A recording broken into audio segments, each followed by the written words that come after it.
Please repeat after me. Namaste to Halagrama. Namaste to Halagrama. Namaste Mushalayuda.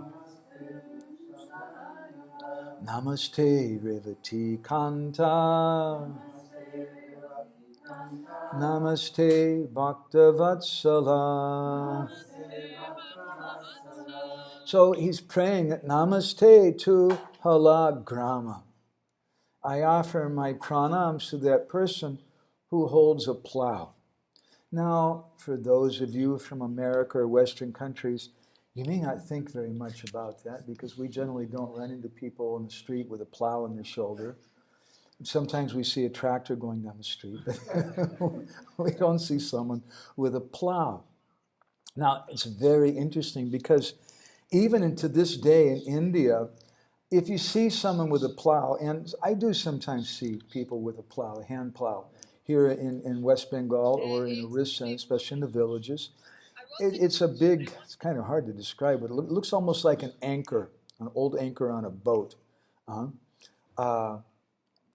It has a handle and has a long thing which they use to plow the land. So one of Balaram's names is Halagrama. Halagram, he's or Haladara, the holder of the plow.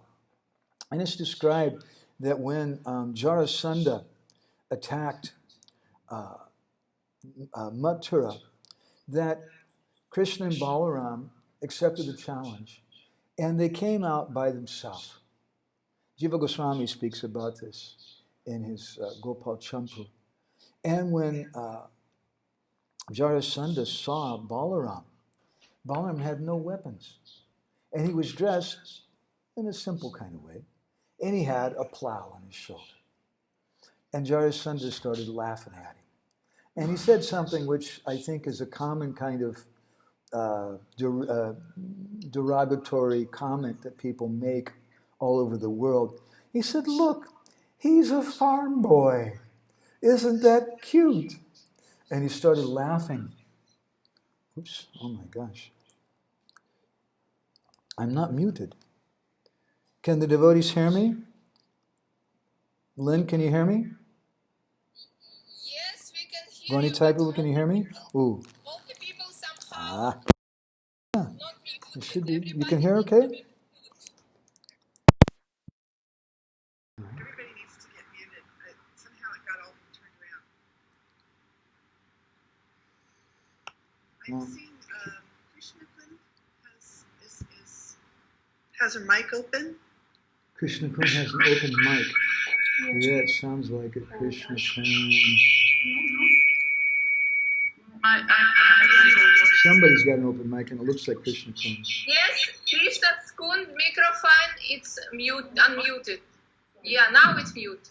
All right. Can everybody hear me okay now? Yes, no, maybe? Yes, okay. yes, now no echo. Okay, so should I start again? Sorry, sir.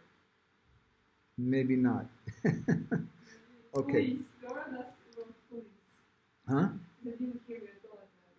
Who didn't? You said, can you start again? And God said, Okay. Spasibo. Yes, that's much better, please. Okay. So we're reciting these prayers. I'll just recite them myself. Namaste Tulagrama, Namaste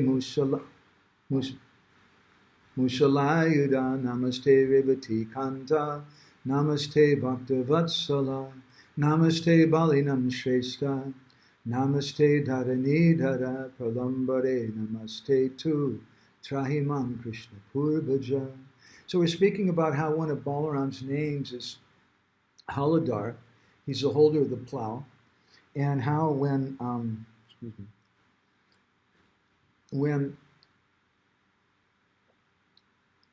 Jarasandha was attacking Mathura, Balaram came out by himself with a plow on his shoulder. And Jarasandha started laughing. Just see, he's a farm boy. Isn't that cute? And he'd no sooner gotten those words out of his mouth than, bless him, 1 second later, all of his army, all of his soldiers were laying there dead. killed by Balaram, by that cute farm boy. So it's an amazing thing. Namaste tu halagrama. This Balaram, he holds a plow. And the plow has a special significance. Our Guru Maharaj indicated, I won't go deeply into that topic, but Balaram carries a plow and Krishna carries a flute, because the activity of the plow is to plow the land. And the activity of the flute is to attract someone. So first we have to plow the land. Balaram comes with his plow and he plows the heart. We'll speak something about tonight how Balaram helps us to take away our material desires. So namaste to halagrama, namaste mushalayuda. He also carries a mushala, a club. Namaste Revati Kanta. He's the husband of Revati Devi. Namaste Bhaktavatsala. And we offer obeisances to him, who's very, very kind to his devotees.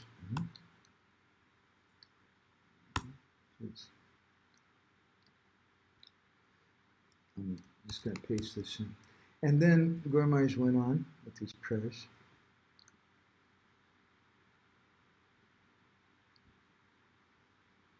I'll also paste these in our WhatsApp group. I'm trying to paste them in here now. There we go.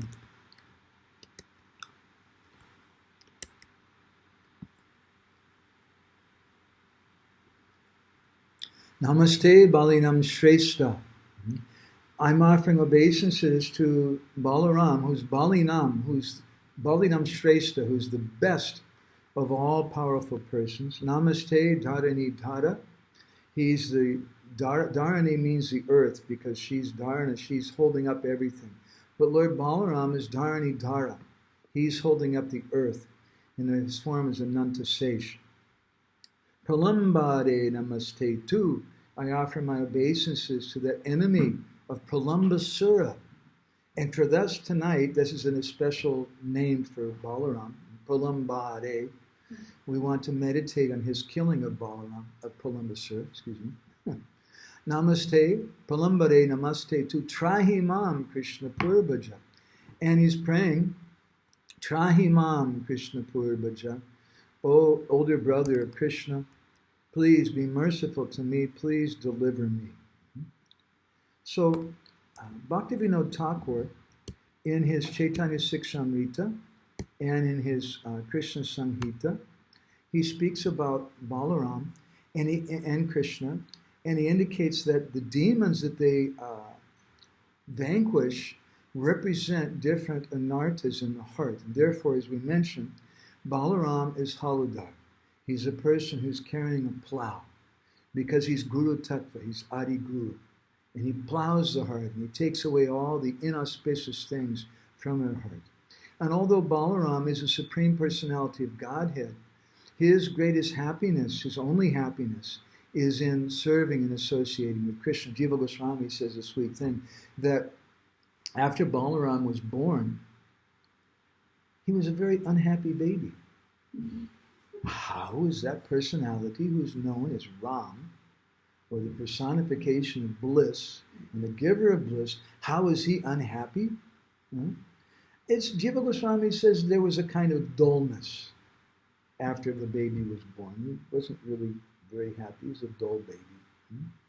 But when Mother Yashoda got pregnant, a little after, and Balaram would come and sit on the lap of Mother Yashoda, who had Krishna in her womb, then Balaram would start smiling very, very big and become very, very happy.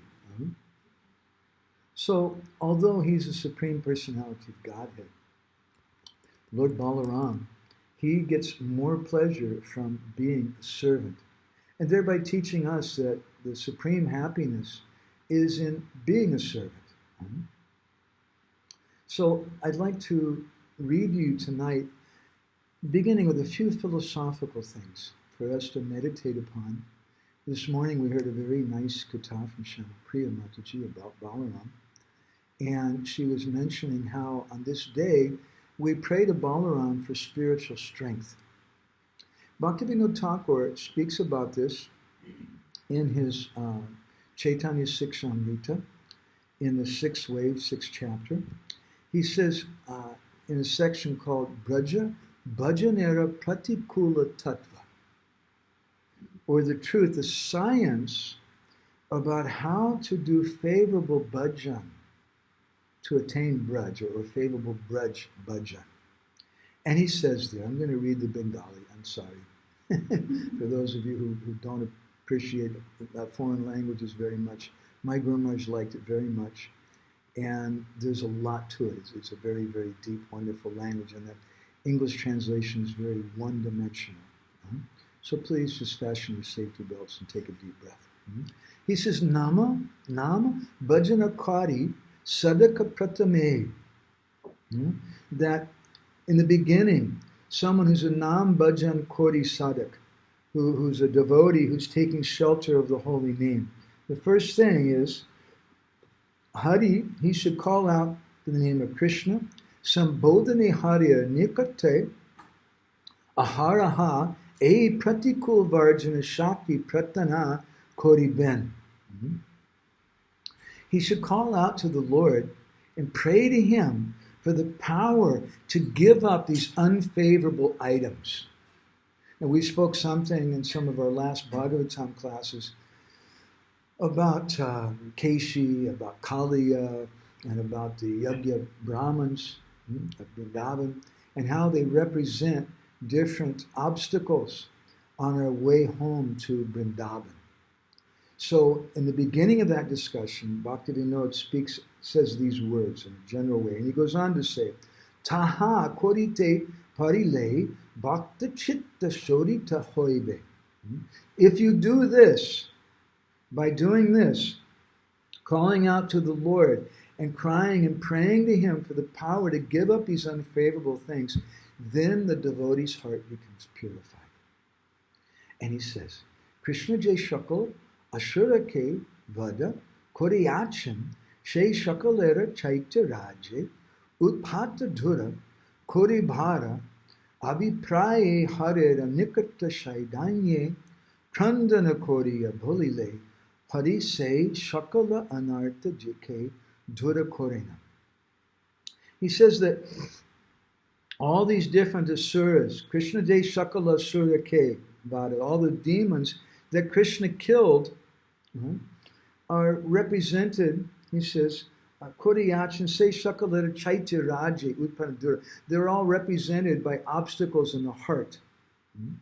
And Koribhara, that Nikate Sadainye, Krandana Koriya, that when the devotee begins to humbly cry and call out to the Lord, Hari Se Shakala Anartha Ke Dura Korin, then Krishna removes these anarthas. Okay? Do we follow this? Understanding? Okay. But we're going to have a little bit of Siddhanta in the beginning. Okay, I hope you can tolerate that kind. Okay, let me try. And then Bhaktivinoda goes on to say, Araje Shakala Asurake Baladeva Nasa Koriya Takan Se Anartha Guli Sadaka Nija Cheshtayan Dura Koribin. That all the obstacles represented by the demons killed by Balaram, those have to be removed by the efforts of the devotee himself. Okay? So some of the demons, certain demons that are killed by Krishna, and those demons, you call out to Krishna, he'll help you with that. But the demons that Balaram killed, we have to work on ourselves. But how do we work on that? It's a very interesting, Bhaktivinoda describes this very nicely. He says, Baladeva Kripaya Duri Krita Hoy. By Baladev's Kripa, Baladeva Kripaya, Duri Krita Hoy. All these duri, all these bad things, they're all cast aside. They're all abandoned, given up by Balaram's mercy. And he says, Ihai Vraja Bhajanera Rahasya. This is Vraja Bhajanera Rahasya. This is a secret of Braj Bhajan. And he speaks about Dhenukasura. Dhenuka Dara Vahitva Rupa Kusam skarai dhenukasura. Dhenukasura represents the bad mentality which carries heavy loads. And Bhaktivinoda speaks about this in his Krishna Samhita. And in Krishna Samhita, he says, Dhanuka stula buddhi syad gardabas tala rodaka astame lakshate dosha sampradaye satam mahan. And there's a long translation for this. If anybody's wondering, many of you are Sanskrit scholars and you're going to wonder why what we're going to say in the translation is not there in the Sanskrit, it's because Bhaktivinoda gives a little 4-line Sanskrit slok, and then he gives about a 1-page long expanded Bengali translation for this. So he says there that subtle discrimination is extremely important for Vaishnavas. Brajabanita knows that one too.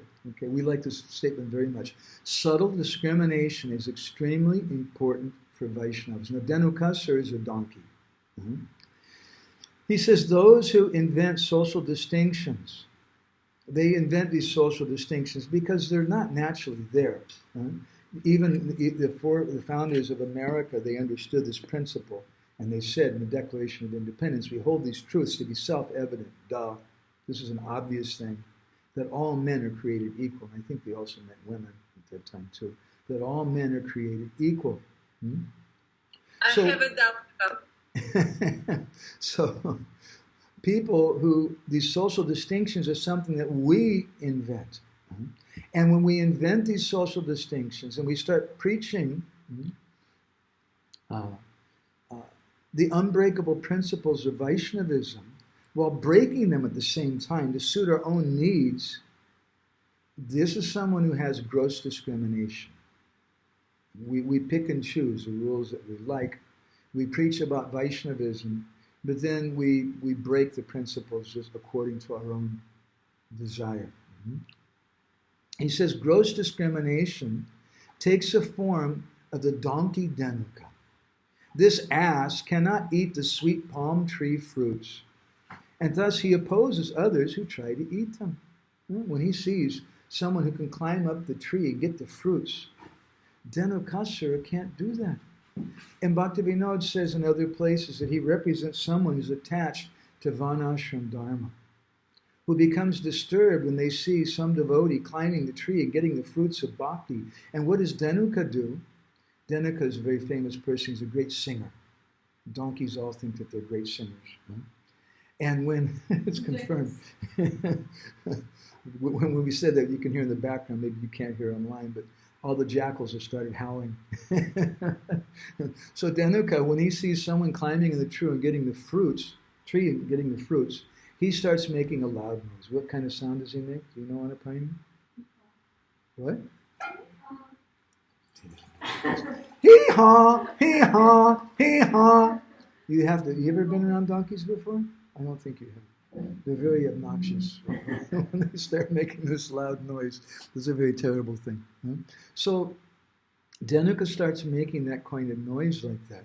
And Bhaktivinoda says that ass-like devotees who are simply interested in the regulative principles, that's all they're interested in. We have to follow the regulated principles, and you can't climb that tree because we're busy following the regulated principles. Ass-like devotees who are simply interested in following the regulated principles and who are under the control of gross discrimination are unable to attain a higher platform. So this is represented by Dhenukasura. He represents a bad mentality which carries heavy loads. And then Bhaktivinoda goes on to say, Strilam Patya Labha Puja Pratistasa Rupa Pralamba Namaka Anartha. That lust for women, greed, desire for worship and position is represented by Pralamba Sura. He says, Sādhaka Nija Yatna Grahe Krishna Kripaya Dhurakoribha. That the sadhak must remove these obstacles by his own efforts, along with the mercy of Krishna. So before Bhaktivinoda, he said that the devotee has to remove these by himself. But here he elaborates a little bit more. We don't have to do it completely by ourselves. In fact, we can't. Sādhaka nija yatna grahe Krishna kripaya durakoriba. That Krishna kripa has to be that mercy of Krishna. So what is that mercy of Krishna? That's Krishna's name. That's Krishna kripa shimurti Gurudev, who is the embodiment of Krishna's mercy. The Vaishnavas, who are the embodiments of Krishna's mercy. We have to take shelter of them, and this is the thing we have to do on our own. We take shelter of Gurudev, we take shelter of the holy name, and then we can overcome these anarthas. So he speaks in a little more about Dhenuka. Swaswarup, Namaswarup, Upashya Swarup, Sambandha, Agyan, O Avidyatahai Dhenukashra. Dhenuka means someone who's ignorant. He's just a dull, stupid guy. He's not aware of his own spiritual identity, or the identity of the holy name, or the Swarup of our Gurudev or of Krishna. So he says, Taha Sādhaka, Bahut Yatne Dura Koriben. Bahut Yatne, with great endeavor. The Sādhaka himself removes these obstacles. So he's kind of going back and forth. He says the Sādhaka does it, and then he says, along with the mercy of Krishna, now he's saying again the Sādhaka does it. So we'd like to speak a little something about this in connection with Pralamba Sura in particular.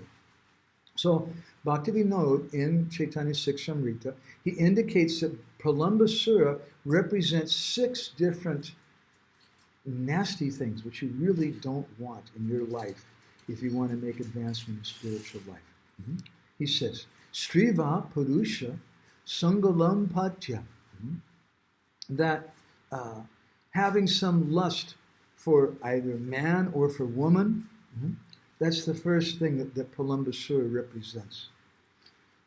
And he says, Artha Lobha, a greed for wealth and property.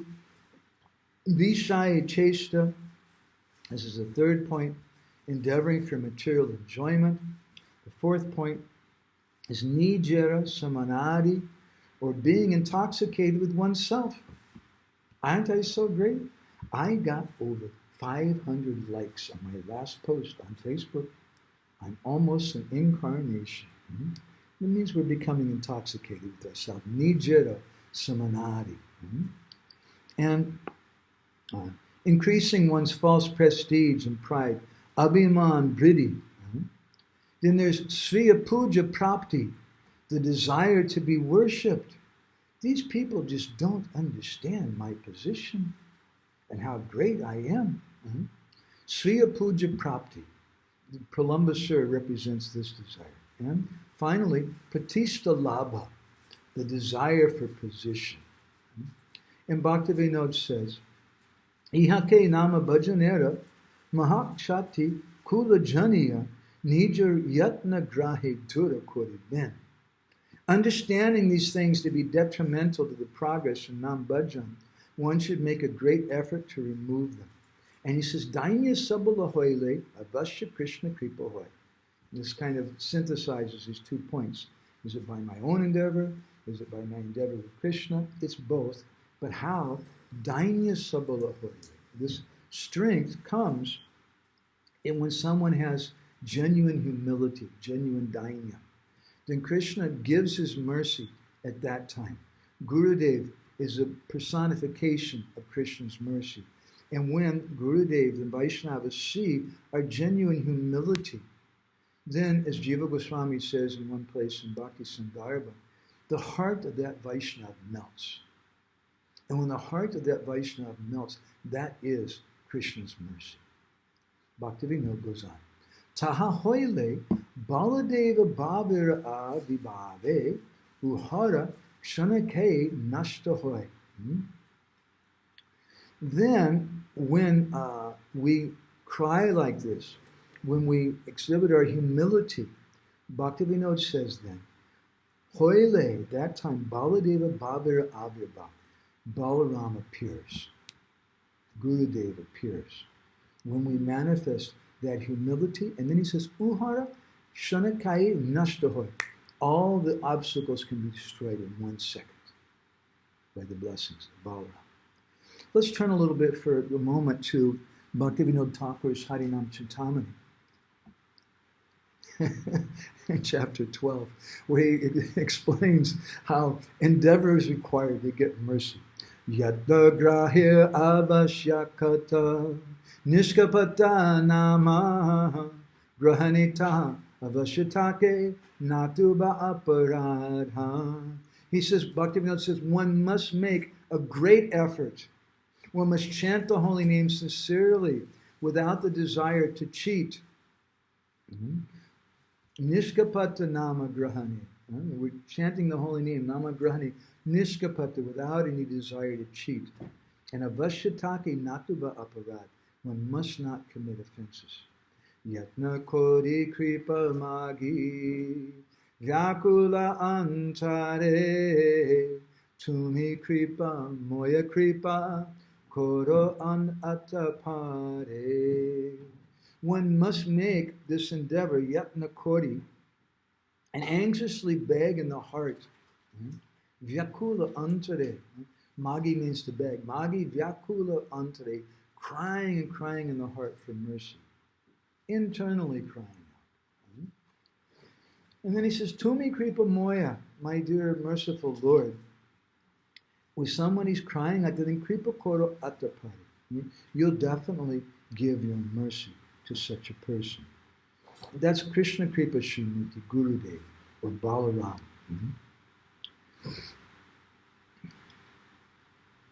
And Bhaktivinoda goes on in Harinam Chintamani to say, Tava Kripa Labe Jadi, Nakori Jatana, Tabe Ami Bhagyahina, He Sachinandana.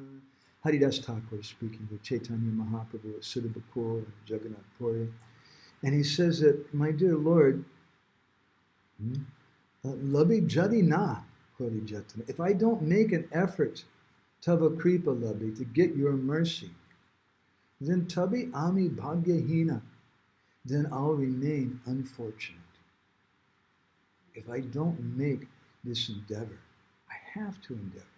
I have to be very, very sincere about this. So, again, in Chaitanya Siksamrita, Bhaktivinoda speaks more about Dhanukasura, and he describes him as Stula Buddhi Sajgya Navava Mutta Janita Tatvarandata. That killing Dhanuka is represented by material intelligence from which such gyan, or good intelligence, doesn't appear. And muda janita, foolishness, and ignorance of spiritual tattva, tattvandata, appears.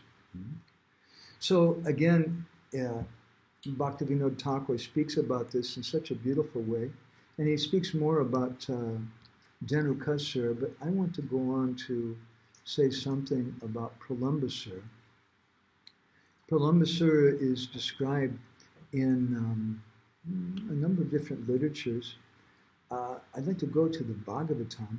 There's a very interesting description in the Bhagavatam about Pralambasura.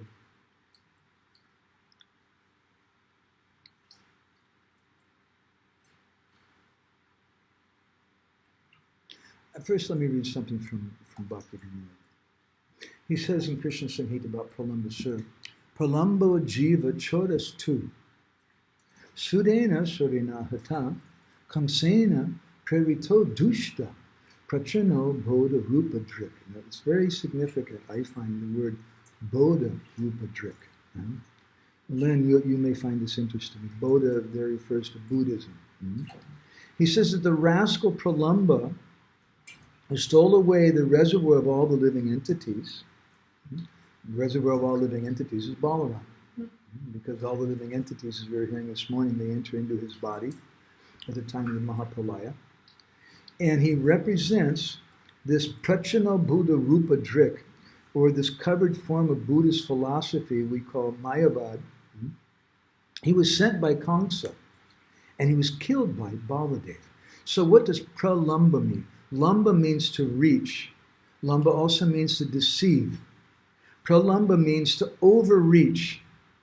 It means to represent over-represent yourself, to overextend yourself in a way that's not natural, in a kind of disguise. And Bhaktivinoda says that sometimes this Mayavad philosophy enters among the Vaishnavas in the form of Pralamba Sura to spread anarthas in the form of stealing the self. And he says this is the 12th obstacle in the Vaishnava science of love. So let's go a little bit further with this. Now, in the 18th chapter, the 10th canto, Pralambasura Vada, the killing of Pralambasura, is described. Text 8 describes there. Kridishyamanas tat Krishno Bhagavan Balasamyuta Venam Viranayan Gopaya Godanai Samvrito Vishat. That once, Kridishyamanas, Krida means to play, intending to play. So Krishna and Balaram, they went to the forest. Balaram, Balasamyuta, along with Balaram. Vena Vinayam Gopaya, he's Venum Viranayam. Viranayam means to play. He's playing on his flute, along with the Gopaya, the cowherd boys. Godanai Samvito Vishat. He's surrounded by the cows, who is wealth. And it's described there that the boys, they decorated themselves with newly grown leaves from different trees and plants with peacock feathers, and they made garlands of flowers and took minerals and they crushed them. To this day, I've been to, once visited an art colony outside of some place in South Rajasthan. I can't remember the name of the village. And we watched how the artists were working. They would take stone that they collect in the mountains and they would rub it on another stone and it makes some powder. And it's a red stone they're rubbing, and then they mix it with a little bit of water, and that's their red color. And you can't imitate that color with oil paints, and it's a wonderful, wonderful color. So in this way, the boys were dancing and wrestling and singing along with Krishna, and playing. Sometimes they're playing on the flutes, they're playing kartals and buffalo horns. And at that time, the 11th verse in this chapter describes Gopa Jati Pratichana. Pratichina means in a disguise. Pratichina, Deva Gopala Rupino. That the demigods, the devas, they disguised themselves like cowherd boys and they entered into the assembly of Krishna and Balaram. Idare Krishna Ramocha Nata Eva Natam Ripa. And they began to worship Krishna and Balaram, who were appearing like ordinary boys. Vishwanath Chakravarti Thakur comments, he says that if the demigods would have appeared in their natural forms, then the boys would have flipped out probably. They would have, Madhu Mangal sometimes becomes afraid when he sees somebody, the eyes all over their body and foreheads and this and that. But he says probably they would have started worshiping the demigods. But those boys are millions of times more glorious than the demigods. So the demigods came dressed like ordinary boys. They disguised themselves. Now, I found it very interesting that in the beginning of this pastime of Pralamba Sura, there's a description of the demigods disguising themselves to enter into the pastimes of the boys. And we'll explain why this is a significant thing. Because Pralamba, he also disguises himself. And he comes dressed as a cowherd boy so that he can enter into Krishna's association. But Pralamba, his motivation is very much different than the motivation of the demigods. The demigods, their desire is to please the Lord. But Pralambasura, he wants to try to kill the Lord. So the boys are playing and slapping their armpits and fighting and wrestling and making all kinds of sounds and throwing fruits and sometimes doing pastimes that blindfolded, and they're imitating the birds and the frogs and so many things. And then Pralambasura enters in to their assembly. Jiva Goswami describes in a very beautiful way what Krishna says at that time to Pralamba. This is from Gopal Champu. Krishna, when he sees Pralamba coming, now nobody recognizes him, Pralamba, you can imagine if you're a KGB agent and you're trying to enter into the Hare Krishna movement to spy in it from Mr. Putin, like somebody we have suspicions about, then you're probably really nervous. Are they going to figure out who I am? You're always concerned about that. So Pralamba, no doubt, he's concerned that, oh, is Krishna going to catch on to me? Is he going to see what I'm doing here?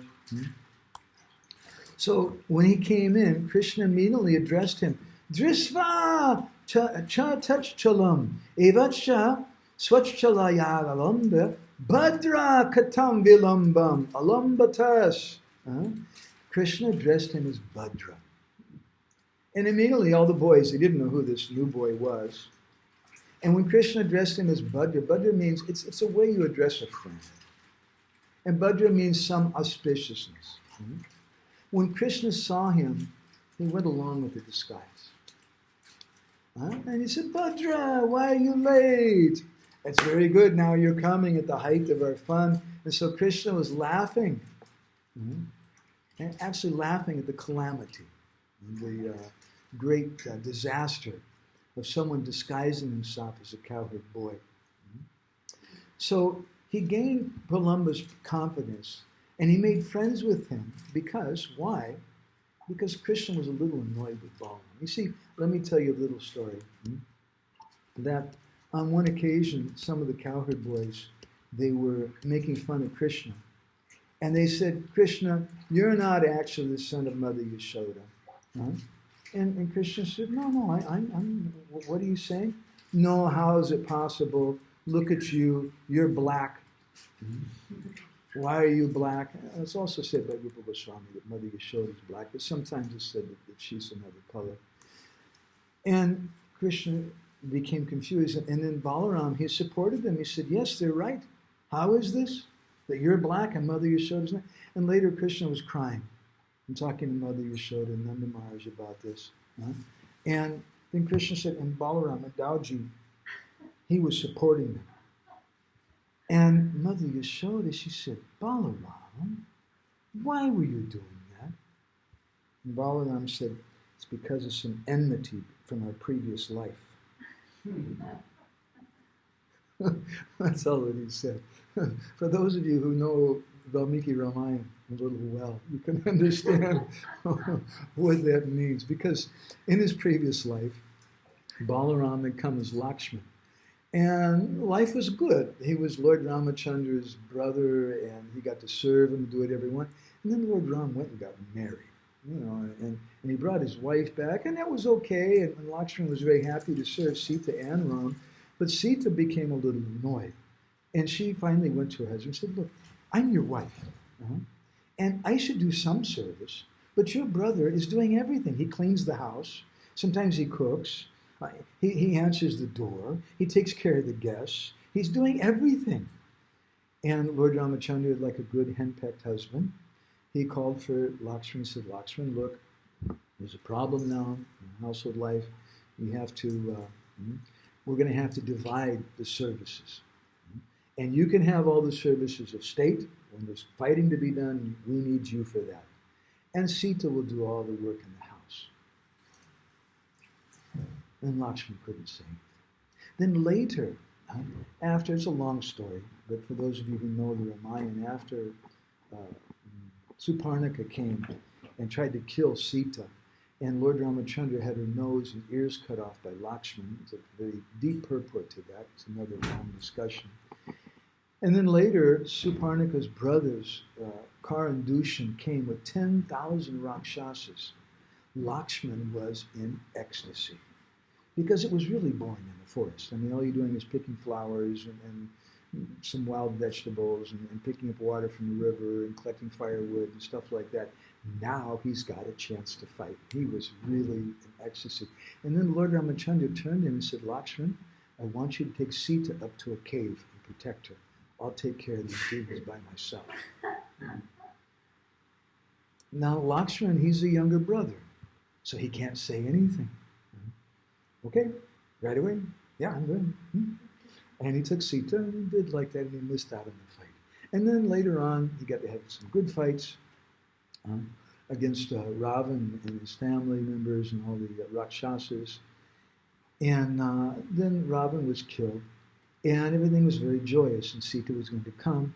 And then just before Sita came, Lord Ramachandra called Lakshman and said, Lakshman, I want you to build a fire, a big fire. And Lakshman was confused. Why? He said, because we're going to have some Agni Pariksha, a fire test for Sita. She has to pass through the fire, otherwise I won't accept her. And Lakshman, as we say in America, he blew a fuse. it blew his mind. You can't do that. Sita's the most chaste person. And he listened, but he couldn't disobey him because Lord Ramachandra is his older brother, so he had to do it. And there's another long purport to that story. And then Sita came back to Ayodhya, and then one day Lord Ramachandra was walking around in disguise to hear what the citizens had to say, and he happened to go by the house of a washerman. Now that washerman is described in the Padma Purana. There's a very interesting pastime about him in his previous life, but we won't go there either right now. It's a long discussion. But he was criticizing his wife, who had been out all night long. And that washerman told his wife, don't think that I'm a wishy-washy guy like Lord Ramachandra. I'm just going to accept you back, even though you've been out all night long, like Lord Ram accepted Sita back. Get out of here. And when Lord Ram heard that, he realized there's something he had to do. Because he's Maryada Purushottam, he's the best of all the kings. And the king has a greater responsibility to the subjects than he does to his own family members. So he called for Lakshman, and he said, Lakshman, I want you to do something for me. Yes, my dear brother, what is it? I want you to take Sita to the forest on a picnic. Oh, brother, that sounds very good. Yes, I'll be very happy. You're also coming? No, maybe I'll come later. Huh? I want you to take her there, Lakshman, and then I want you to leave her there and abandon her. The most terrible, and Lakshman couldn't say no, because Lord Ramachandra was his younger brother. But after that, he said, forget it. I'm not going to come as a younger brother again. And we see in this pastime with the boys, when they started making fun of Krishna, then Balaram stuck up for them. And when Mother Yashoda questioned him, why are you doing like that? It's from previous life, enmity in a previous life. Huh? So in a similar way, when Pralamba Sura came, Jiva Goswami says that Krishna wanted to get revenge on Balaram. Now this is a loving kind of revenge. It's not like mundane revenge. Huh? But he made friends with Pralamba Sura so he could defeat Balaram's strength. Mm-hmm. And then he told this demon, Pralamba Sura, Uchecha ajarabhya sabhya mama paramasurid bhavaneva. He said, Mama Paramasurid, you're my best friend. Starting from today, you're my very best friend. I'll always keep you in my sight. I won't say any names. Don't ask me. Krishna Kun's laughing. She knows what I'm going to say. There's one sadhu who had one disciple who was causing lots of trouble. This is a contemporary story. This one disciple was causing lots of trouble for the sadhu. This disciple was going everywhere and telling senior devotees that my guru is the acharya and you should all surrender to him, or you guys are really in Maya, you're nonsense, and being really pushy. And Guru Maharaj told one of his godbrothers that actually this person is a demon. And then later on, he made that devotee his personal servant, his secretary. And this friend of his asked him, why did you said this person was like a demon, why did you make him your personal servant? And that sadhu told him, he said that, then this way I can keep an eye on him. I can keep him out of trouble. And so this was Krishna's desire. Krishna told Pralamba Sura, Mama Paramasurid, from now on, you're my best friend. Starting today, I never want to let you out of my sight. You should always be there. I want you to always be around me. Now, it's very interesting that Krishna called Pralamba Sura Bhadra. What is the meaning of the word Bhadra in Sanskrit? I gave one meaning. Bhadra means auspicious. Bhadra means blessed or fortunate, happy or good. It's a kind of friendly address when you see a friend or someone. Hey, Bhadra, so auspicious to see you. It's so wonderful, so happy, so good. But Bhadra has another meaning. Bhadra means a person who's an actor. Bhadra is a kind of actor, just like Pralamba is an actor. He's not really a devotee. He's a demon who's come to destroy Krishna. And he represents this bad attitude sometimes we may see amongst the devotees of someone who really wants a lot of prestige and position. And the real purpose is to kill the self by killing individuality and personality. So that's the second meaning of Bhadra, is it's a kind of actor. Third meaning of Bhadra, it's a kind of sanctimonious, self-righteous hypocrite. Okay, Bhadra from one level means like, yo, Bhadra, so good to see you, so happy, auspicious. But Bhadra also means a kind of actor. And Bhadra also means a kind of self-righteous hypocrite. And the fourth meaning, according to Sanskrit dictionary, is a kind of Buddhist deity, Bhadra. It's in Sanskrit literature. I think maybe Lynn might be able to say more to us about this later. I think she knows more about Buddhism. But I've seen the word Bhadra in some Buddhist literatures, not that I'm an authority on Buddhist literature. But all of these things are the meaning of Bhadra. So when Krishna addressed Pralamba when he came in, it was a stroke of genius. He spoke so many things. And the boys just thought, wow, this is a good friend of ours. This is an auspicious person. But Krishna's really indicating, it's an actor. I know who you are. You're just a hypocrite. You're dressing like one thing, but you're not. And you're a kind of really impersonal kind of person. So when Krishna addressed him like that, then Pralamba gave up his nervousness. Just like our KGB person, when they're dressed in a nice way, they become a little more arrogant like that. Pralamba became arrogant. So then Krishna divided the boys into two different groups, and he made Pralamba the head of his group. And then the boys would begin fighting, doing some tug of war. So then, in order to have Pralamba carry Balaram on his back, then Krishna made his group accept defeat. And Balaram's group was the winners. I mean, Krishna had to carry Sridama, and Pralamba had to carry Balaram. Now, Pralamba Jiva Goswami says, he was afraid of Krishna. He thought, this Balaram, who is he? The guy's a wimp, he doesn't know anything. But this Krishna, now, I'd better be careful. So Pralamba thought, better I take this Balaram a long ways away from Krishna and get away from him. And so he was taking him away. And Jiva Goswami says that Balaram was so absorbed in this pastime that he didn't manifest his quality of sarvagya, his quality of omniscience, and he didn't recognize the demon. So Pralamba is going along carrying Balaram, and Balaram is Adi Guru. The word guru in Sanskrit means teacher, but it also means someone who's heavy. And Balaram can be a very, very heavy person. Balaram is enough to say she carries all the universes on his head. So Pralamba began to get a little bit tired. And then he manifested his real form. And he manifested this great form of a black demon, carrying his moon like Balaram. And when they saw that the demigods thought that Rahu was carrying away the moon.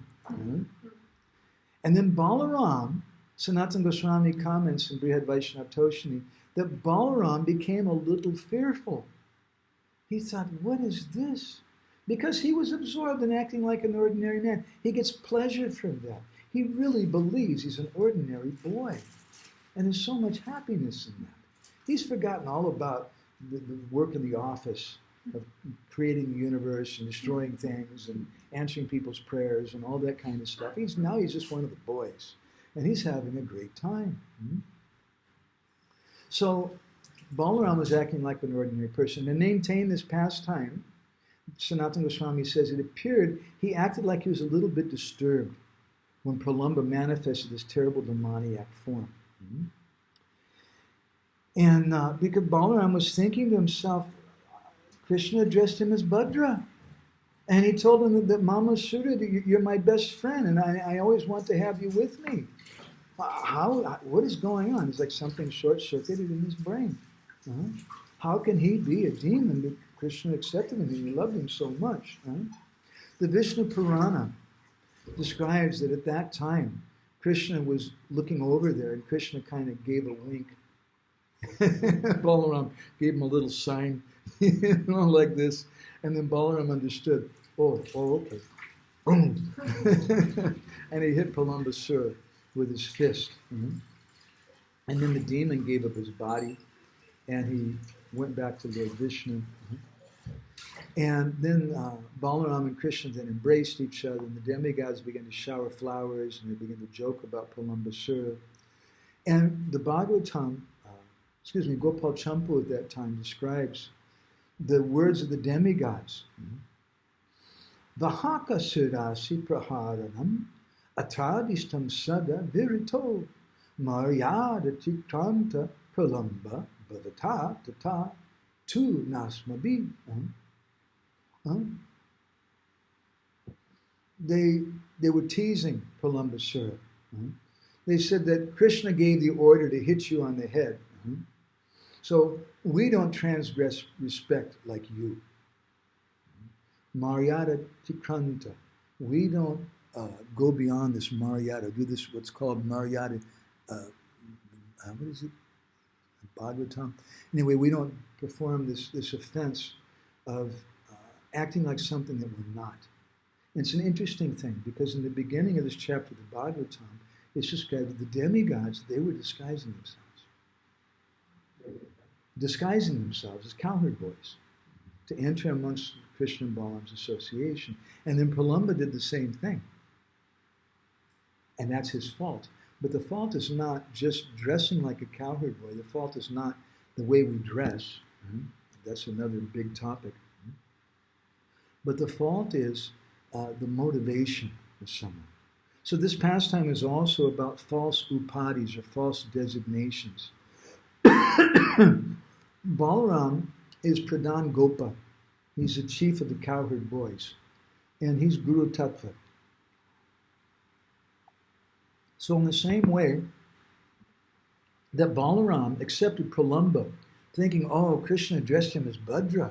Yo, Bhadra, my good friend, so auspicious to see you. I never want to leave. You're my best friend. I never want you to leave. Balaram was thinking, wow, he's really... So Balaram had accepted him. So in the same way, Gurudev sometimes accepts a disciple, and he may not recognize them. He may, because he sees everyone as a devotee of Krishna, and he may not recognize that they're just simply putting on some kind of show. But just as in this pastime, you can't cheat Krishna. Krishna knows everyone's heart. And Krishna indicates finally to Balaram, to Guru, that no, you should kill him, you should destroy him, you should show him up. So in the same way, Krishna sooner or later also indicates in the heart of Sadguru the reality of the disciple's position. And it may look like for some time we can trick that guru. We can be like Pralamba, so we can deceive. Pralamba means someone who deceives, or someone who overreaches their position. We may be able to do that for some time, but how long will that go on? And therefore, Thakur Bhaktivinoda, he describes Pralamba Sura as a host of all different bad qualities. Stula buddhi, meaning someone whose buddhi, whose intelligence is mundane, material intelligence, who sagyana, they don't have any good intelligence, they're a very foolish person, they're deprived of ignorant of spiritual truth, and such a person is Striva Purusha, Sangalapatya. He's always desiring to have association with the opposite sex. He has this greed for wealth and property. He has a desire for material enjoyment. He's intoxicated by himself, abhimana vriddhi. He has this desire to be worshipped by other people. He has this desire for position. But he looks like a devotee. And so when someone enters into the association of Vaishnavas like this, Sri Guru is very kind and sees anyone who's chanting as someone who's worthy of some mercy. He may accept that person, but Krishna knows, and we can't fool Krishna.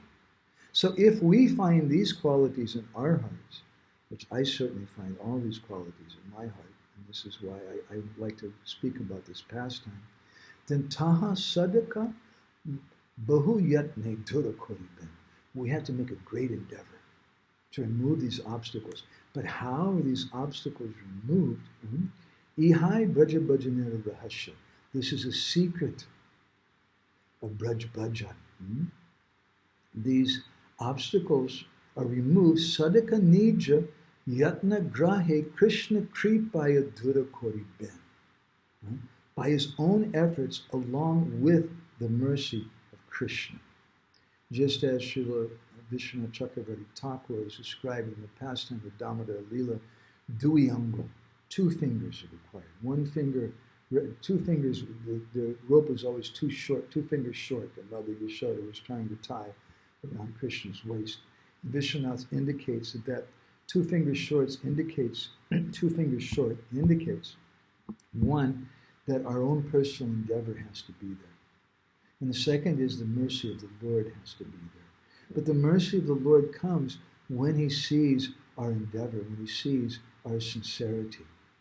And if, as Bhaktivinoda Thakur was describing in Harinam Chintamani, Tava kripa labe jadi nakori jatana, that if I don't make any effort to get your mercy, then tabi ami bhagyahina, then I'm going to remain unfortunate. So this is the demon Pralambha, and actually there's a lot more that could be said about Pralambha. Sometimes we speak about this topic for like a week in his previous life and many, many different things from different Puranas and things, but I just wanted to make these particular points. I think it's very good meditation, as Shama Priya Mataji was mentioning this morning, that on Balaram's appearance day, Balaram means a person who has great spiritual strength. We pray for the strength of Balaram. And we should understand that this pastime of Pralambha Suravad shines a little light on what the need is for the mercy of Balaram. That we have all these nasty things in our heart, so we have to cry and cry, and in that we attract the mercy, the attention of Krishna. So I'm going to stop there. Nice to see all the devotees here. Hare Krishna Lynn, she had to go to work. Gora Prabhu has commented, I'm not used to waking up to attend class anymore, I'm so spaced out. But from what I heard tonight, I felt like I was undergoing heart surgery. Thank you. Hare Krishna. Nice to see you, Gora Prabhu. We missed your association, but I didn't have a heart to ask you to attend the classes, because for Gora, I think it's like 2 o'clock in the morning or something right now. You get up in the middle of the night. And not only get up in the middle of the night, but you have to get up, go outside, get in his car, and drive to the library, which is closed, because they had an internet connection coming from the library, and he would sit outside in his car and listen to the guitar. That's what he told us he was doing. I don't know if we're still doing that. Okay, so I'd like to ask the devotees what you're walking away with tonight, where maybe it's morning for you, what realizations you have from this discussion. I'd like to hear from everybody if we can. Brajabanita, what are you walking away with? You ask me first? Yeah, I'm asking you. Okay, I tell you what I like. First of all, I like that all those qualities that, like you talk about yourself, but I recognize them in my heart in the same way, maybe in more quantity. So and Guru Maharaj also talk about it, about those qualities in our hearts today, a few hours ago, and And I like that actually we receive the power to fight or to clean our heart from these qualities by the humility. When we reach this position of humility, so then we can somehow to deal with these qualities. Otherwise, we will not have a power, and we will not have a mercy. Yeah. The humility attracts the mercy. Yes. The Vaishnava. The humility attracts mercy, and the humility give a power. Yeah, very nice. Thank you. And I like also this explanation of the meaning of Bhadra. Well, yeah, because you're an actress. Yes. She works with a drama troupe. You're not an actress, because of Sanskrit, because it's just so amazing language that it's leave me stunning. I just stunning. Well, your worse, for those of you who don't know, Vraja Bonita is, well, now she kind of has a little bit of a new occupation, but for many, many years she's been part of a theater troupe. She's not exactly an actress, but what she does is she makes the costumes, not the costumes exactly, but she does the hair and the makeup and things for the different actors. So she's the one who dressed up Pralamba before he went to see the cowherd boys. Is that right? Yes, and I also have a very strong attachment to the languages, love languages. So each explanation of meaning of words, it's very important for me. It's touching my heart. Okay, all right, thank you. Shyam Kishore Prabhu, what are you walking away with today? I was really touched by when you were speaking about how we try to cheat saintly persons, spiritual master, and I was thinking that this whole experience after my revered spiritual master has disappeared, I realized so much how much of a fallen disciple I was then, how difficult it is actually to really please him, and now the situation is that it's not so easy to access him, and I'm trying, but I would like to hear more from you on how to access a spiritual master on the spiritual platform. We can feel. Well, we can access them when we get on the spiritual platform, because such persons are there on the spiritual platform, and we have to run to catch up with them. And if we're not running, if we're just passive, then we're not going to, even if we're dressing up like a devotee. Thank you very much, Prabhuji. And what about Natalia? What are you walking away with tonight?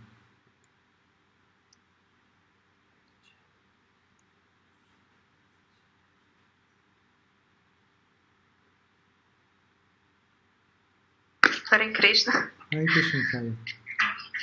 Hare Krishna, yes. I was, Hare Krishna, dear devotees, I was in the kitchen. Yeah, I was thinking, yes, that I have such a situation that it is very hard to choose someone to have a full faith in one person. And I'm always thinking about maybe how to overcome this judging, comparing, but I'm still contemplating about these things. So just because these qualities of judging who is doing right and who is doing wrong. Like a gay. I don't know. I'm sorry, I cannot say it in proper way today, maybe.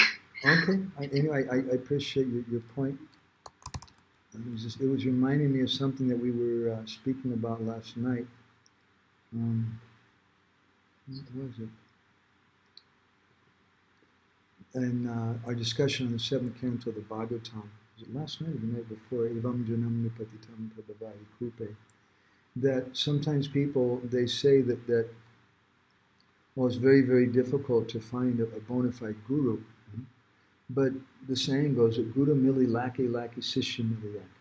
That it's not hard to find a bona fide guru at all. But what's difficult is to find even one bona fide disciple. So you're expressing this point, nice point, to tell you that you're looking for someone to place faith in. But sometimes we're looking in the wrong direction. And we need to become qualified ourselves. If we're very, very sincere, then Krishna will send the right person to us, no doubt. But if we're not so sincere, then we'll get something else. Okay? And Gorni Prabhu, I see your question. Should I go ahead and read that? Okay, as Yamaraj has a list of the actions, good and bad, at the time of death, he reads it to the person. And according to that, he judges. We devotees won't meet with Yamaraj, but maybe Krishna also has a list, which would be good to know when we want to become completely purified. How should we know that list? My experience is that my Guru Maharaj mentions my bad qualities only one by one, so I don't know how many more I have. Can you reflect on? Well, different things can be said. One thing is that if we know in the beginning how many bad things we have, we may become so terrified, we become so depressed that it practically becomes impossible for us to make advancement. Yeah, we spoke in 7.9.28. Evam janam nipatitam prabhavahi kupe. So, Krishna doesn't always reveal those things to us. Gurudev doesn't always reveal those things to us. But according to our sincerity, they're revealed. Just like Prabhupada would give the example of someone sweeping the room. So you may enter into a room and it looks really nice and clean. But when you start sweeping, then all of a sudden all this dust starts going up in the air, and then you realize, oh my God, this place is really filthy, dirty. But it was, you didn't do anything, it looked clean. So when we begin the process of cleaning the heart, Chaita Darpana Marjana, then Darpana, we can see ourselves in that mirror of the heart, Chaita Darpana. And seeing ourselves in the mirror of the heart means that we can see the shortcomings that we have. And that also comes by the mercy of Gurudev. Thank you. Okay. Hare Krishna Guruji. Thank you very much. Anyone else is here? Let's see. Jai Gaur, what are you walking away with tonight?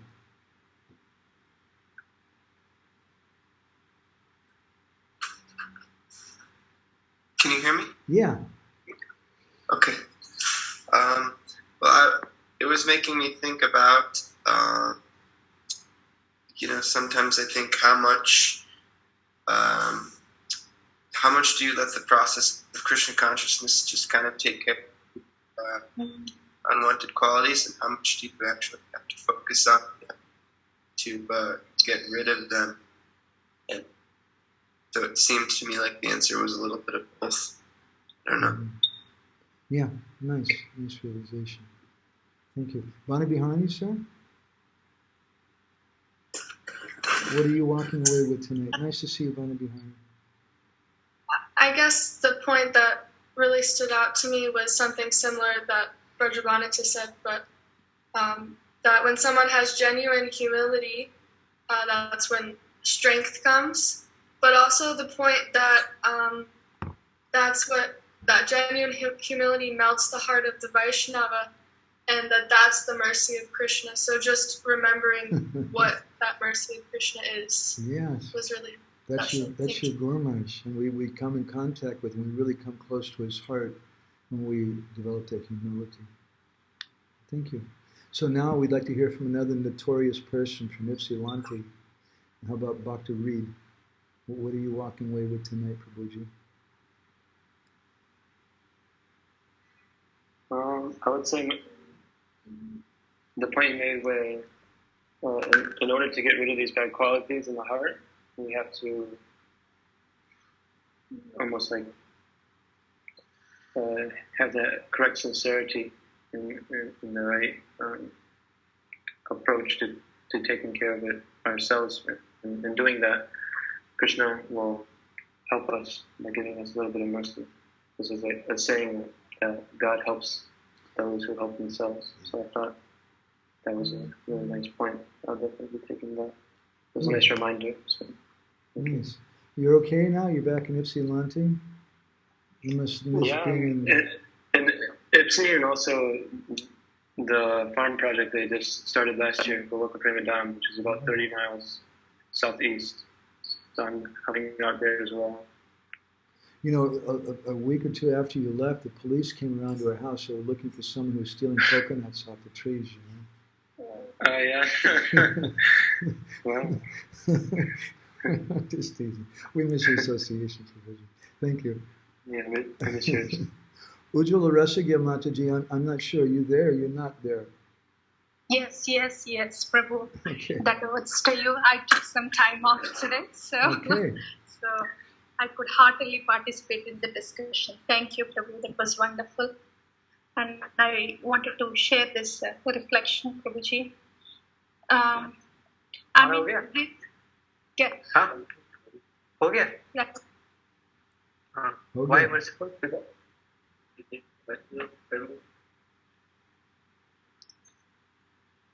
हो गया? Sorry. Okay. Ujjwala Rasagya, what happened to you? Yes, Prabhuji. So, I mean, with the mercy of Guru and Gauranga, somehow, even if we are put on that spiritual platform, then we might be getting there because of their mercy. But I see that the real challenge is more of staying there than getting there, because mercy can somehow bring us there to that platform. But staying on that spiritual platform, I feel like that's a continuous vigilant process and can be secured only with the Vaishnava Seva in humility, Prabhu. That's what I just wanted to mention and see what you comment on that, Prabhu. Yeah, I can appreciate that. That mercy, we get so much mercy in the beginning, but if we don't develop some sincere humility, then that mercy, we may lose it. Of course, we don't actually lose the mercy. Whatever thing we gain in this process is eternally there, but it won't be as manifest to us, and the mercy that's coming down to us may not be showering down in the same degree anymore because of our lack of receptivity. The Ramesh said it's just like having a pot. The pot is our humility, and that's the pot we're coming to get the mercy of Chaitanya Mahaprabhu with. And if we don't have the proper pot of humility, we can't collect anything. It just goes through. So thank you for that. So to me, that is the most significant key thing to actually stay healthy spiritually. That receptivity, humility thing. If I have to choose one thing that can decide my life in spirituality, then that one thing is this is what it looks to me, Prabhu. Yeah. Now, an interesting point is there to develop your line of thought. Someone may say, oh, okay, you're saying this humility is a very good thing, but what if the humility is fake? Isn't it just like Pralamba? Pralamba dresses himself up like a devotee. But our acharyas described that Putana, she got so much mercy. Why? Because she was dressed like a devotee. And why is it that her brothers, Bakasura and Agasura, why did they get liberation? Our acharyas say because Putana was their sister. And why is it that Putana got direct service and they didn't? And they say because Putana dressed like a devotee, whereas Bakasura and Agasura didn't. So what is the dress of Putana? That's not mentioned. It doesn't say that she wore a sari and a bindi and had her head covered or whatever like that. All that it says is she was dressed like a devotee, which I would imagine meant she had tilak or something like it. But the point being to me is that she presented herself in a humble way by her dress, and that humility attracted something. And even Pralambha, he got mercy also. He got liberation by the mercy of Balaram, just because he dressed like a devotee, just because he disguised himself.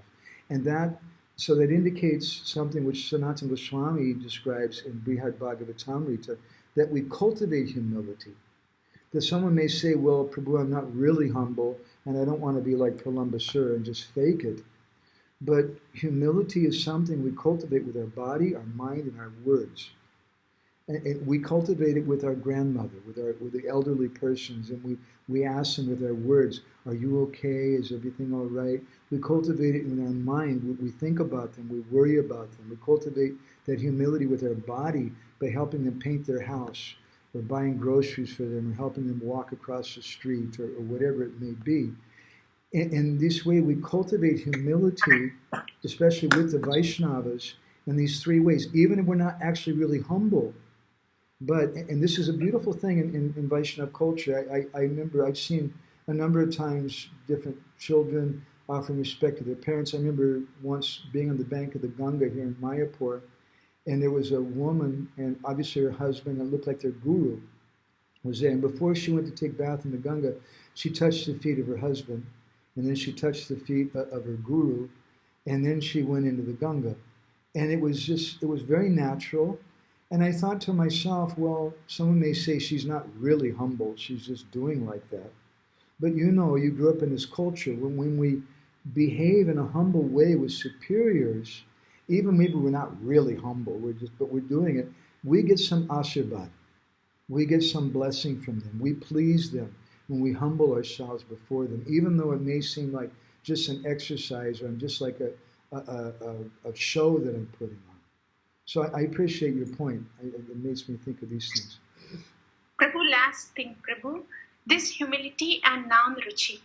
So humility as a product of Nam Ruchi can be more genuine and last longer, as we are simultaneously trying to cultivate voluntarily. Is that thought going okay? Yes, it's partially correct, I would say. Sanatana Goswami in Brihad Bhagavatamrita says that because it gives prem, Nam is prem.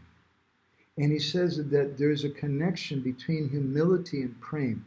When someone has prem, or because Nam is prem, when someone has Nam, that means they have humility. But to get that Nam, or to get that prema, they also need humility. So the two are in cause and effect. And ultimately, it's not that the name or prema is dependent on humility, because Nam is swarat, Nam is independent. But it, just like I give this example sometimes, when I was a young boy, for a few years, we lived in a house that was about 200 years old in Illinois, southern Illinois, in the countryside. It had no electricity, it had no running water. When we moved there, it was one of the nicest places I ever lived. I loved it. And to get water, we had to go out and pump a tea well. And you could pump that tea well all day long and not get one drop of water. And I learned the art of getting water out of the well. To get water out, I had to put water in, because there's a little cup inside of there, and if you pour water into the well, then the water goes in the cup and it weighs it down, and it goes and you get more water out. So in a similar way, Nam is not dependent on humility, but Nam gives humility. But if we act humble in the beginning, then we may please the Vaishnavas, and that'll help us in our Nam bhajan, like priming the well. Is that okay? Thank you so much, Prabhu. Thank you so much. And what about Mayapur Chandra Prabhu? Are you alive? Are you there somewhere, Prabhuji? Mayapur Chandra is our other doctor. Yes, Prabhu. Nice to see you, Prabhuji. Thank you so much, Prabhuji. What are you walking away with tonight? Today, I guess it's morning for you. Yes, Prabhu, you are breaking up. Okay. What are you walking Prabhuji, away with today? I think it was a very wonderful class. I personally became attached to that part, that how Balaramji had to surrender to Lord Ramchandra in the previous life. And then I kind of internalized like that how I mean, how find the Vedic culture. Of course, we can really, imitate what the Supreme Lord does.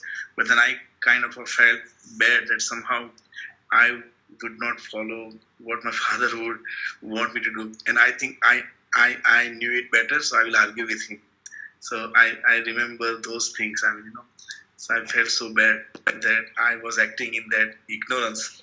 That I know a little better, or I can argue with my father. So I felt. Then I was thinking now. At least here I am the eldest boy in the house. So I was thinking that where else I would be submitting myself. I lost the opportunity to be submissive. Me and my father had a very good. He was so attached to me, and I was so attached to him. So we had a very good. Very nice moment together all our life. I remember some moments where I was, imprudent. So then I was thinking now where else I would get that opportunity. And I thought, of course, Vaishnavas and our gurus like yourself, and I should be really more. At least I should try that, even if I don't have that. I should try to, fake that also, but I should really have. Try to cultivate that humility. I'm not that submissive. So that was kind of hit my heart so hard. And then when Lord Balaram said that it's our previous life enmity, so I like that also. So that was so good. That he and how Krishna is welcoming everybody. That I like that also, that example that so that I'm keeping him close so that I can keep an eye. So we have a sometimes hard time understanding what the great personalities are doing, but they show the favor by the ways that it's hard to understand for us. So, thank you so much for all the nectar. Thank you, Prabhuji. I really appreciate it. It must be hard for you right now. All of a sudden, now you're the head of the family. If your father's gone. Yes, I know. So it's maybe and I have asked it before also, that we get that opportunities that we could go and correct that also sometime, right? Hopefully we'll have that opportunity, and I always have that longing that not we have, I think the nicest kind of father son, but I'm not the certain incidences that I would like to go and admit to him that that you're right. I should not have. I did because I was nonsense. So I hope that I would get a chance someday to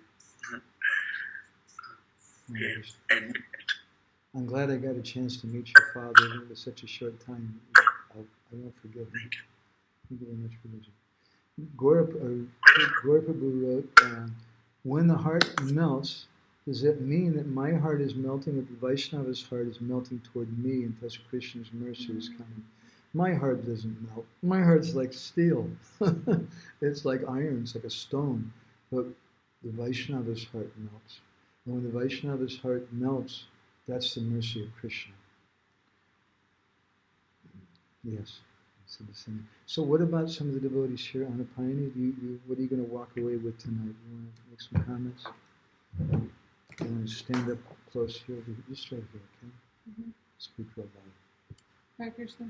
I'm so happy to hear from the devotees as well, from you. I'm so grateful to hear more about these things from Chaitanya Bhaktivinoda Thakur, how these obstacles represented by these Leelas with Balaram should be removed from our heart by our own efforts, together with the mercy and how you explain what this mercy is, and so you said that the mercy comes from Danya, and mercy means shelter of holy name and shelter of Guru and Vaishnavas. So I just would like to check what my understanding of these things. So when we're starting our bhakti path and we try to make some efforts. Wait one second. Jaguar, can you hear her okay? Well, I'm leaning in so that I can try and hear better. okay. That's what I kind of thought. You got to be loud. I'm so sorry. So when you're trying to practice bhakti and you're doing your own efforts, and finally you understand that it doesn't work. This humility. So I understand I can't do anything. It just doesn't work. And so Bhaktivinoda Thakur means this kind of humility, that then if we have this mentality, devotees' hearts are melting, and we're getting shelter of we can take shelter of the holy name, we can take shelter of the Vaishnavas and Guru when we are in this condition. Yeah. Bhaktivinoda Thakur sings about this in the song Gurudev Kripa Bindu Diya, that you just give me one drop of mercy. And he says that Nahiko Mahamabala, I don't have any strength, and your mercy is all that I have. That's real humility, to understand and behave like that. It's everything that we have. But sometimes it takes a little while to wake up for that also. And the process of Nam Bhajan helps us to wake up to that. Okay? Yeah. And thank you so much for the story about enmity from the previous life. It was really interesting. Okay. Shamapriya, what are you walking away with tonight? Yeah. Just something short. Come up here and take the mic in your hand, because they'll never, ever hear you over there. Shamapriya is really a soft-spoken person. And you don't have to get in front of the camera, don't worry, but you can just take this. Here. Even you can take it to her. Oh, yeah. I'll do something. It's because it will take some time to untie it, you know.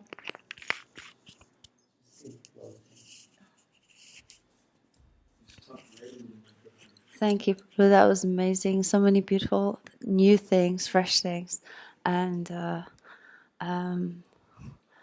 yeah, it was very interesting about humility, how when, when we kind of give up trying to do things on our own, then the humility will come. And there were so many beautiful things, the funny things, like, oh gosh, no, I don't remember. But yeah, very nice. Thank you. Okay. Thank you, Shamapriya gave such a nice class this morning about Balaram. It just inspired me. We're remembering things. Sachitanaipa, what are you walking with tonight? Do you want to comment something?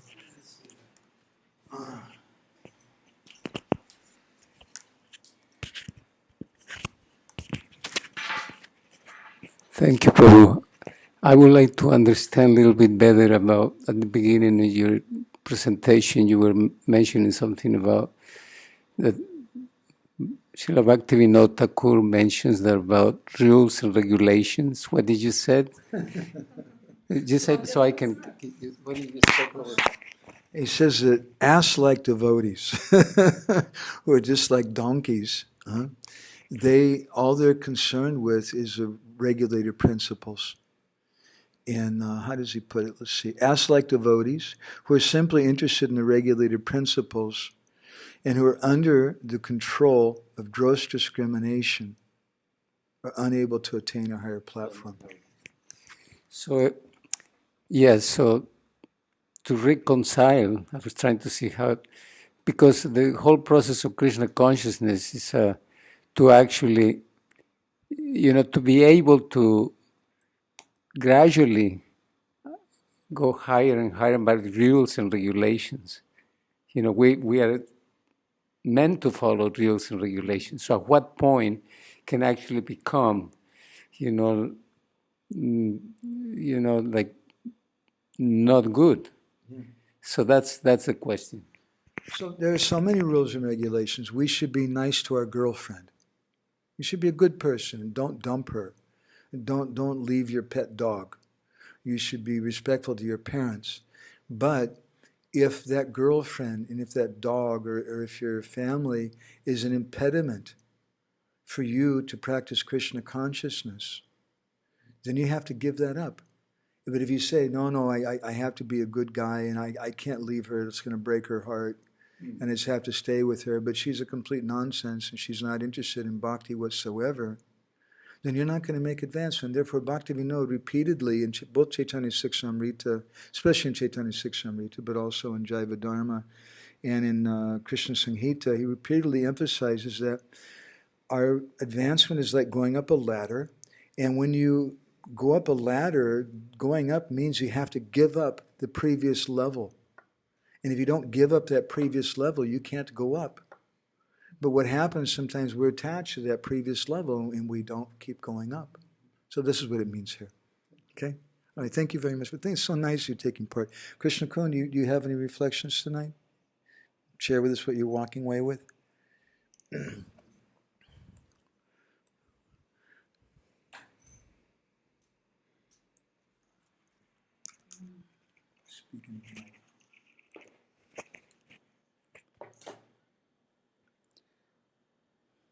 When we reach the point of humility, then we can genuinely cry for help.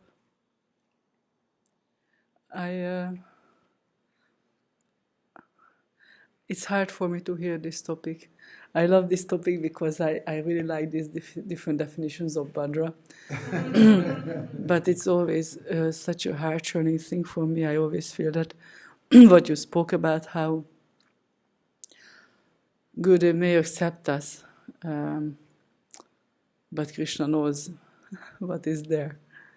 Like, it may not be obvious to everybody else, but Krishna knows the truth. Krishna knows the state of our heart, and it's depressing. Yeah, Yo Bhadra.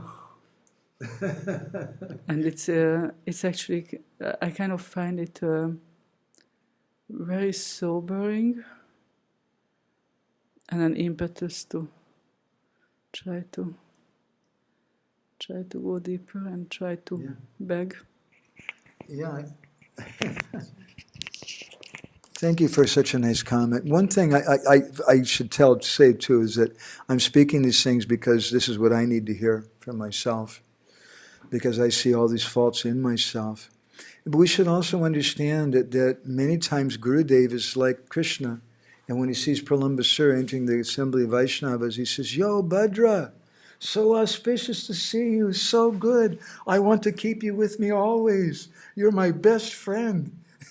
And we think, yeah, that's right. He's really got it. He really knows me. But maybe he's actually indicating something else, that actually you're just trying to put on a disguise. You're just acting like something that you're not.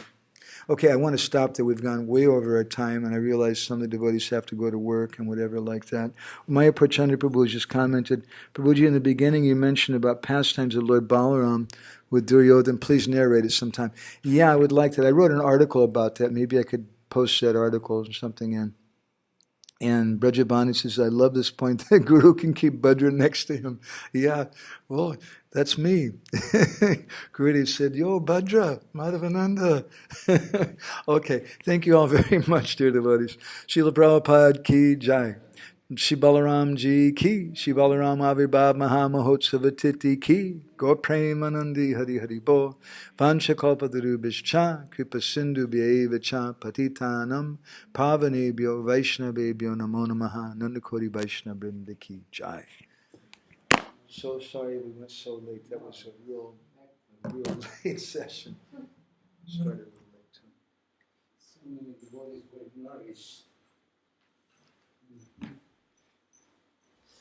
You know, sometimes, Prabhuji, I look in the mirror and I see a little bit of what I am, and I feel like, oh my God. But it's just so nice to serve Gurudev in Prabhupada by repeating these things and try to do the best that we can, and then we get some blessing, I think. That's what Balaram's appearance is all about to me.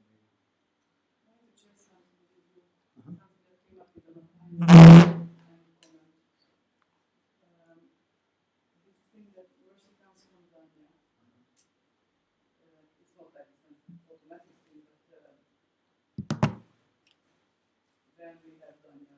Danya. Yeah, Danya. We have Danya, we can just... We have Danya, then we have Danya.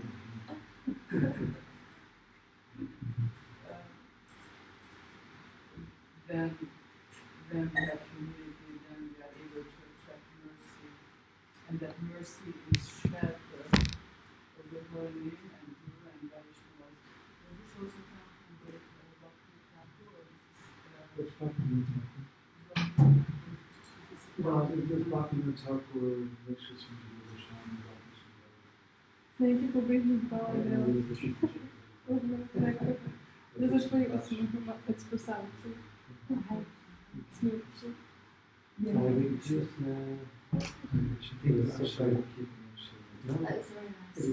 unpunished. Yes. Sorry. We go all this time, right? We go all this. So now we use the very special words to and Brahma as well.